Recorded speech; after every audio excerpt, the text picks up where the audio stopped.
Boa tarde, novamente estamos aqui para dar início ao nosso estudo da série psicológica de Joana de Ângeles. Nós continuamos estudando o capítulo 5 do livro Psicologia da Gratidão. E como de hábito, iniciamos o nosso estudo com uma rápida reflexão sobre uma mensagem do Espírito Emmanuel. Lembrando aqui que o nosso tema hoje, a gratidão e a plenitude, é o último item do capítulo 5 do livro Psicologia da Gratidão. Vamos para a nossa introdução. É o comentário de Emmanuel, a passagem do Evangelho, da carta de Paulo aos Coríntios, a primeira carta, capítulo 12, versículo 27, que se encontra no livro O Evangelho comentado por Emmanuel, Cartas de Paulo. E ele nos escreveu o seguinte, pela mediunidade de Chico: sentindo, pensando, falando e agindo. Nessa ou naquela ocorrência, é indispensável compreender que é preciso sentir, pensar, falar e agir, como se o mestre estivesse sentindo, pensando, falando e agindo em nós e por nós. Então, vamos fazer aqui algumas observações desse conteúdo que Emmanuel nos traz.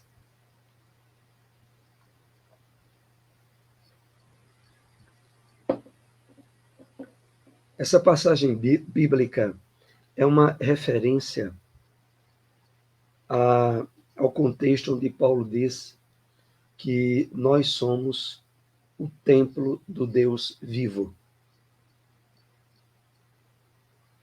Então, a palavra do Cristo nos convida ao estabelecermos uma conexão com os objetivos maiores da vida, com o esforço de harmonia com as leis do Pai, nós nos tornemos instrumentos ativos, nos tornemos parceiros dos espíritos do bem.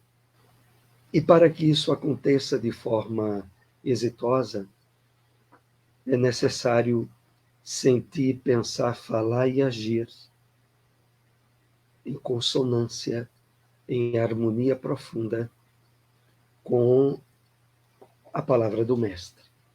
Como se, de fato, o nosso corpo, tornando-se instrumento dos benfeitores espirituais, expressasse aquilo que, de fato, Jesus expressaria.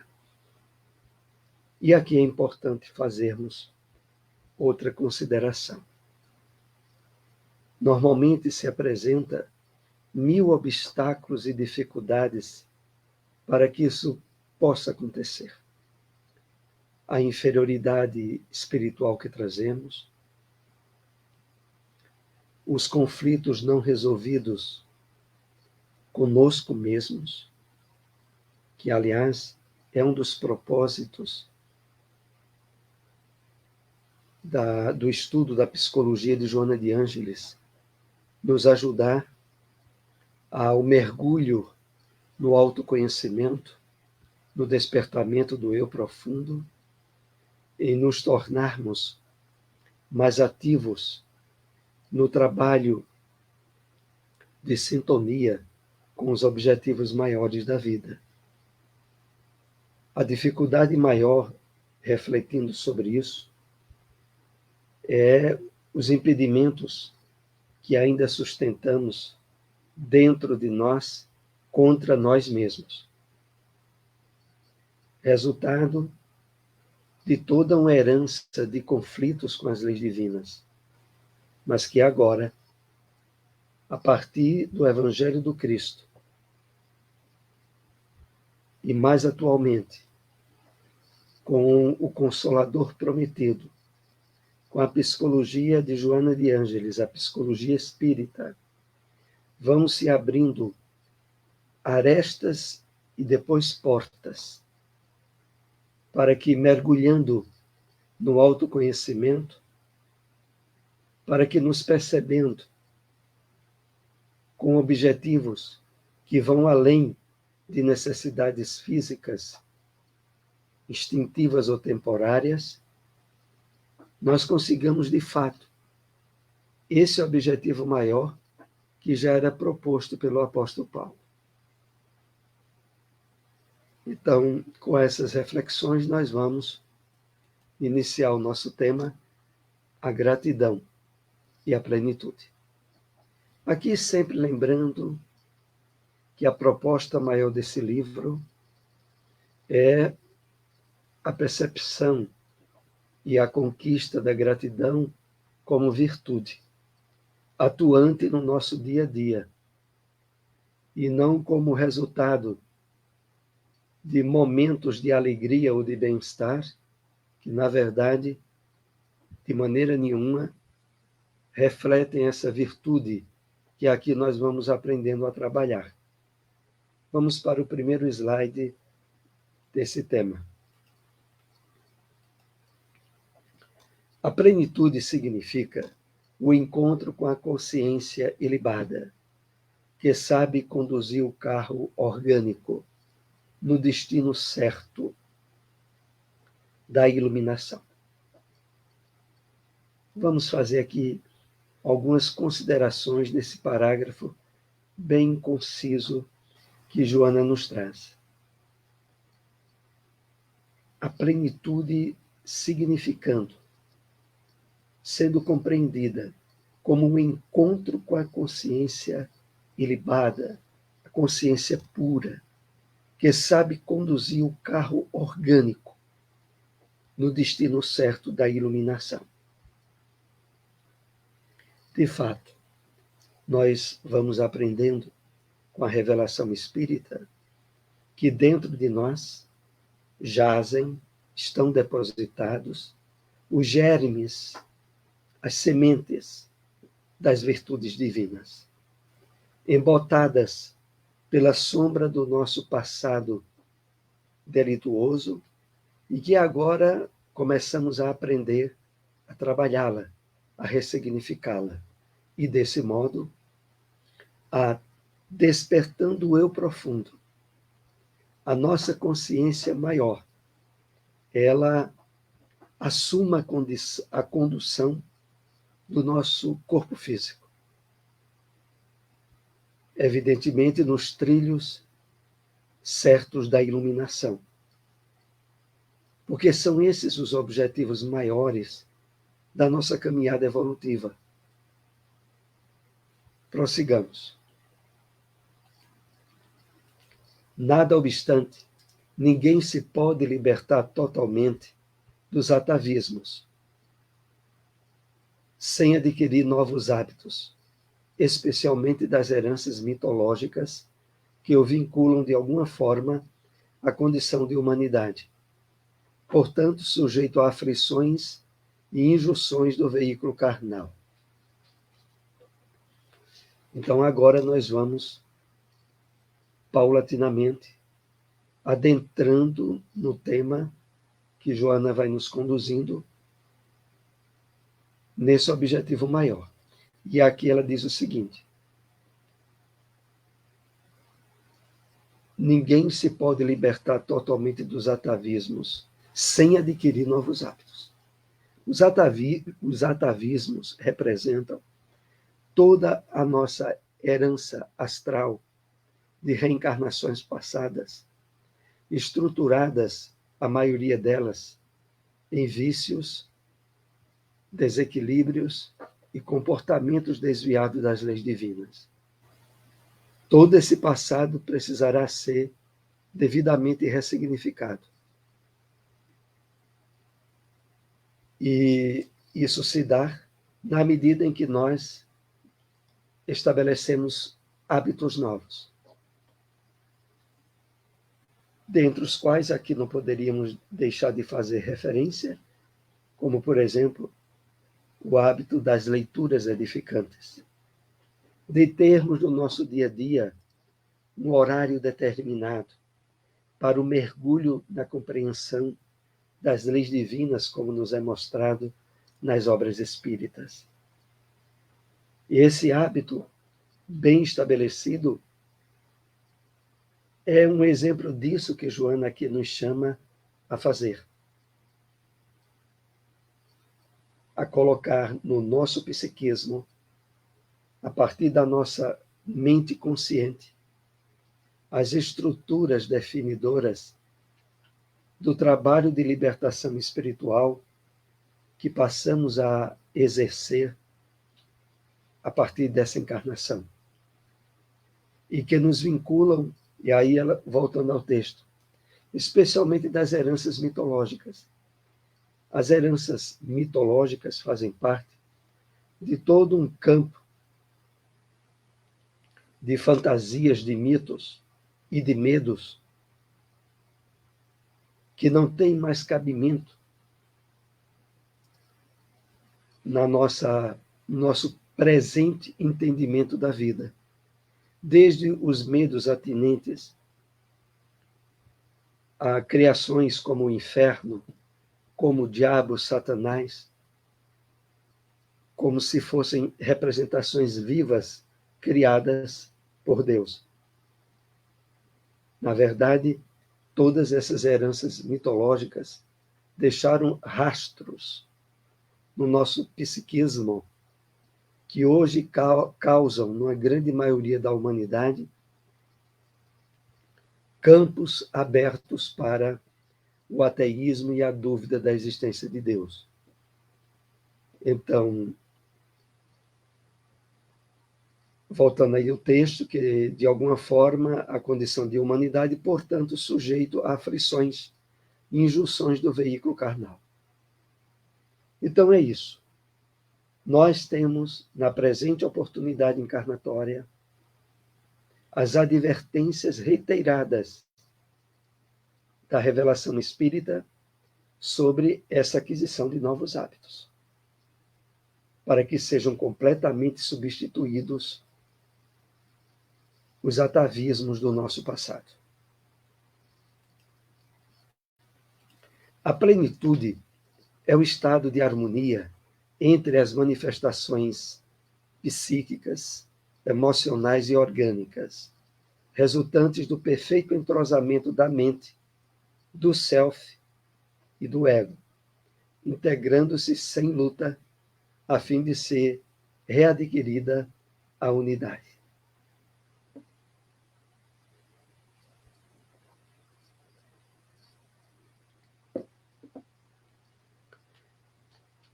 A plenitude como esse estado de harmonia na nossa mente, no nosso psiquismo, onde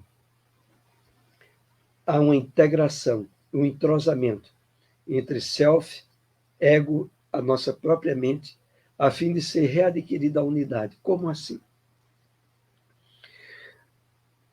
Só agora, através do nosso despertamento espiritual, em que nos percebemos como espíritos eternos e buscando a nossa identificação mais profunda, que está além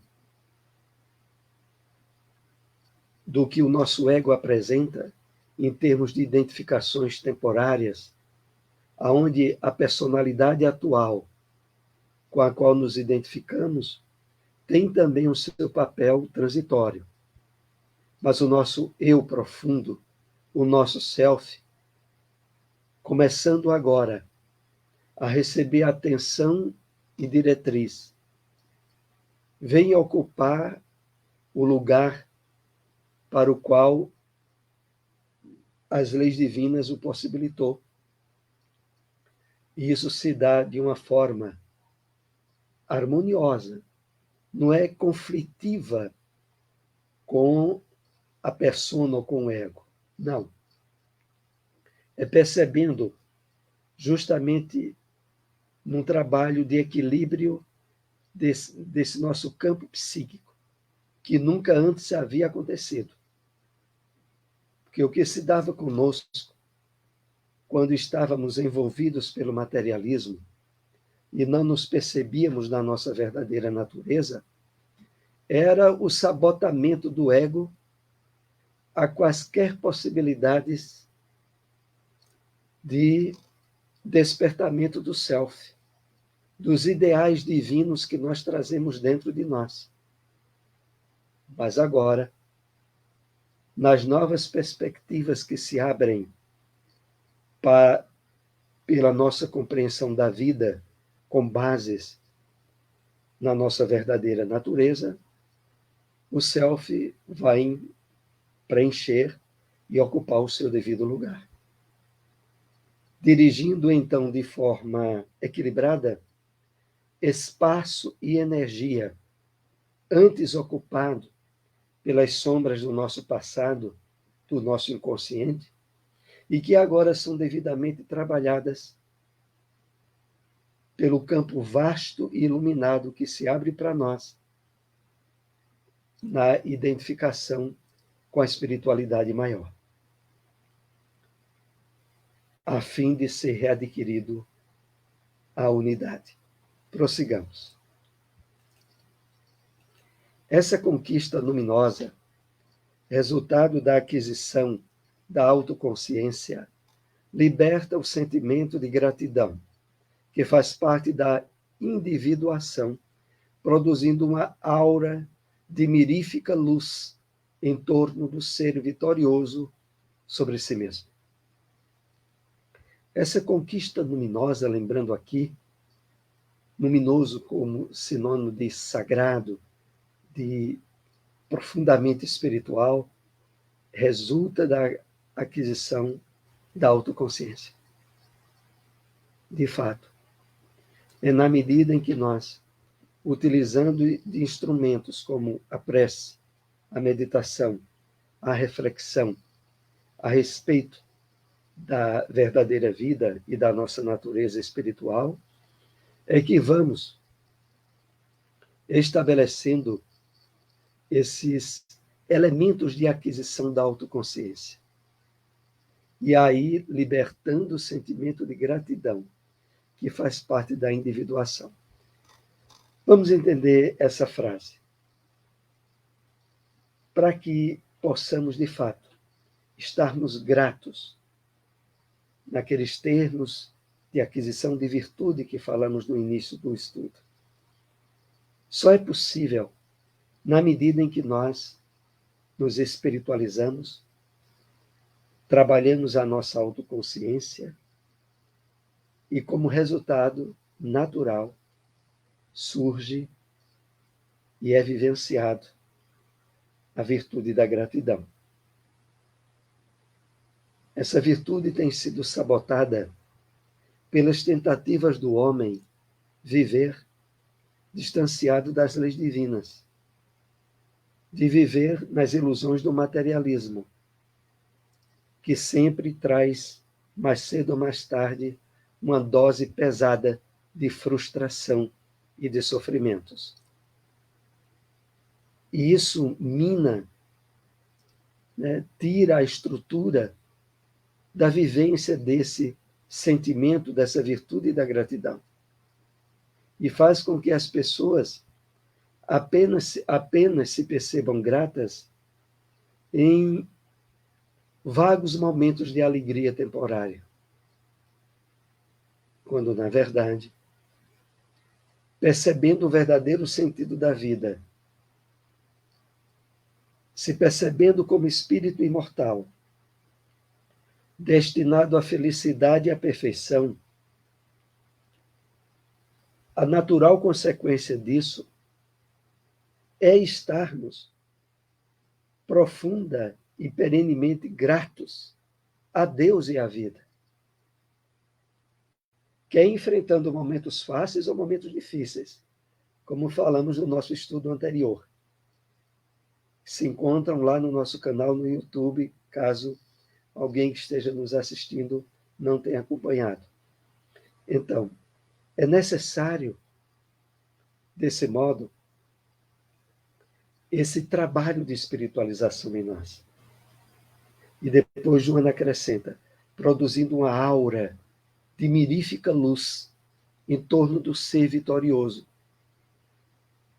Essa áurea de mirífica, de maravilhosa luz em torno de nós, torna-se o resultado natural de um espírito que vivencia o sentimento de gratidão, de autoconsciência, de plenitude ao longo do dia. É natural que surja um campo magnético, um campo áurico, felicitador, agradável, e que envolve a pessoa que está vivenciando muito bem esse sentimento de profundo amor à vida.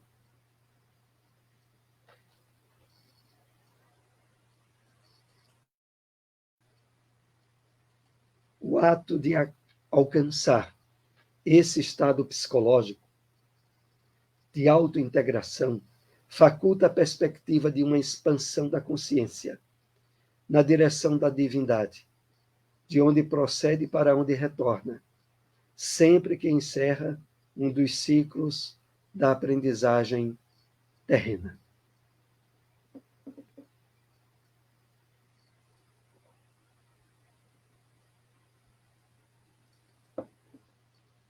Então, esse estado psicológico de autointegração expressa uma expansão da consciência na direção da divindade, na direção de Deus, da espiritualidade maior, de onde se procede para onde se retorna.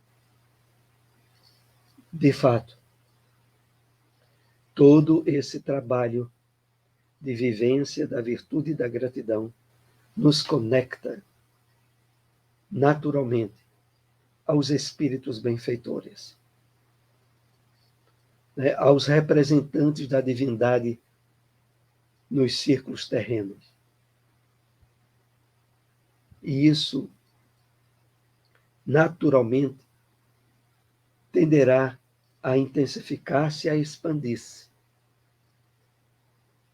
Porque, através dessa conexão espontânea com os espíritos do bem, intensificam-se na nossa intuição e na nossa inspiração as diretrizes, as advertências, as orientações seguras para o melhor aproveitamento possível da nossa atual encarnação.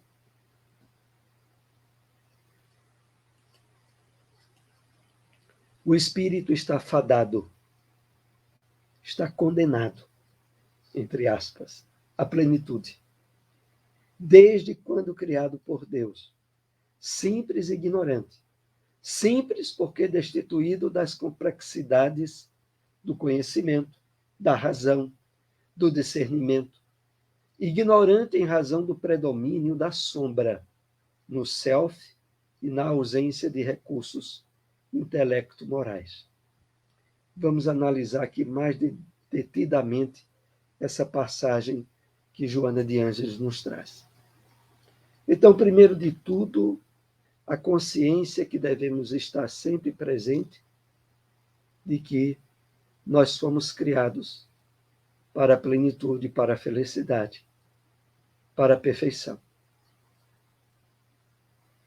E que o fato de termos todos sido criados simples e ignorantes, e aqui Joana explica, simples, porque é destituído de complexidade de conhecimento, de razão, e ignorantes em razão do predomínio da sombra no self e na ausência de recursos intelecto-morais que vamos adquirindo à medida que as possibilidades que a reencarnação nos faculta, sobretudo quando acordamos espiritualmente para a percepção da nossa verdadeira natureza,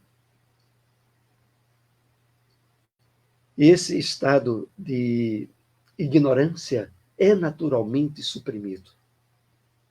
E nós passamos a ser cooperadores da espiritualidade nas próprias propostas referentes aos objetivos da nossa reencarnação, ao uso coerente e equilibrado do livre-arbítrio, através das possibilidades sempre renovadas de acelerarmos o nosso progresso, a nossa evolução, por deliberação própria, à medida que ampliamos a nossa consciência em harmonia com as leis divinas.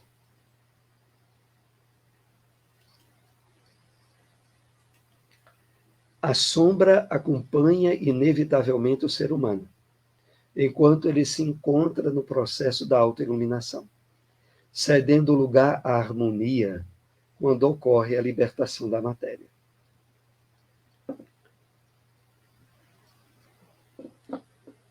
Sempre importante lembrarmos, a sombra é sinônimo do nosso inconsciente, do nosso passado reencarnatório, associado, na maioria das vezes, a desequilíbrios, vícios, a conflitos com as leis divinas. E que não é apagado. Nós trazemos ele para agora, através da espiritualização profunda, ressignificá-lo, drená-lo, trabalhar aquela matéria do nosso passado como uma espécie de adubo para o plantio das sementes novas, das virtudes,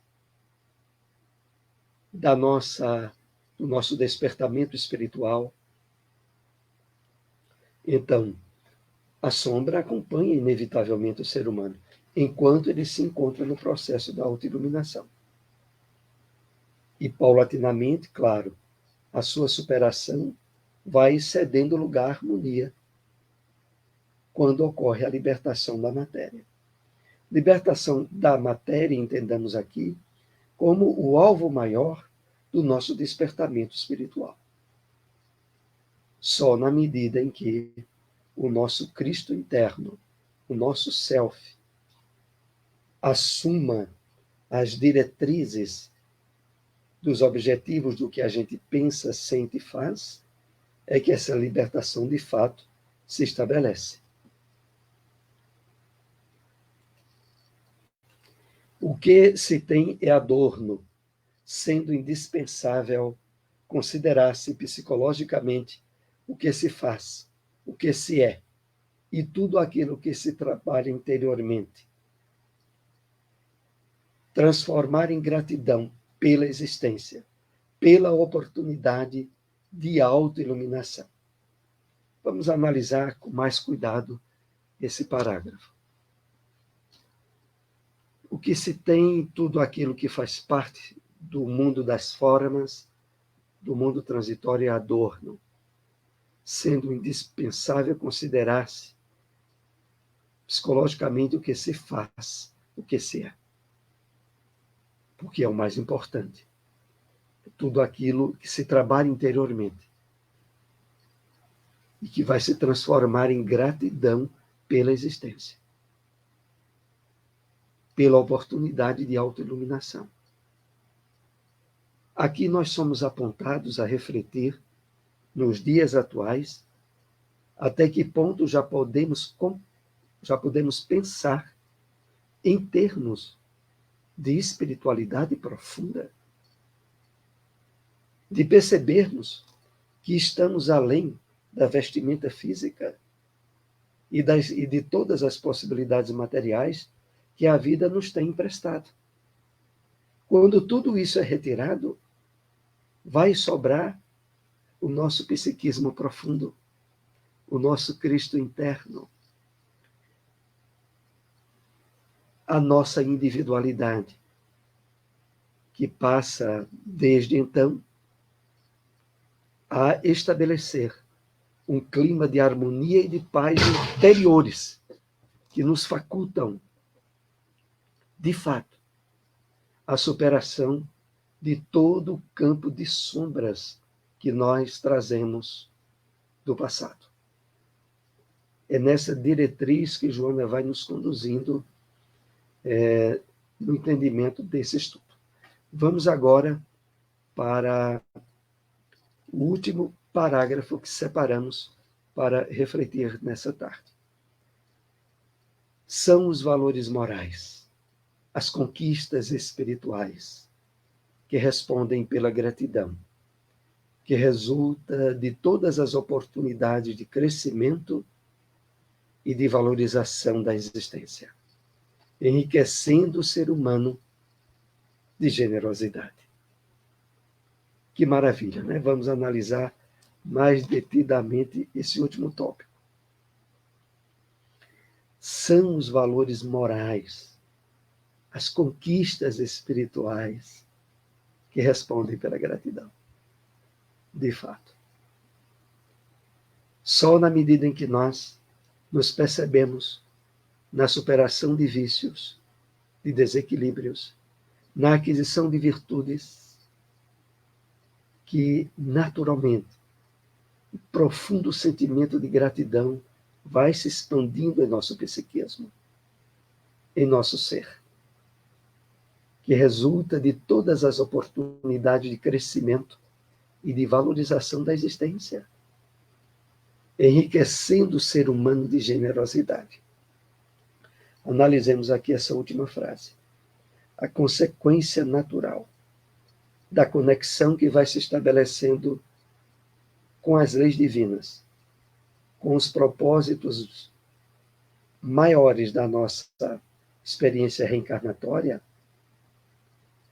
na medida em que isso vai se estabelecendo, a consequência natural da generosidade, da fraternidade, da caridade e do amor, que passa a se expandir com mais fluidez em nosso psiquismo, traduz esse sentimento de gratidão que começa agora, de fato, a se estabelecer em nosso ser. Aqui nós concluímos o estudo dessa tarde, agradecemos àqueles que nos acompanharam. Se possível, compartilhem essas informações. Esse estudo depois estará disponibilizado no canal do YouTube, inclusive do Bezerra de Menezes, Caruaru. Uma boa tarde, até o próximo estudo. Muita paz.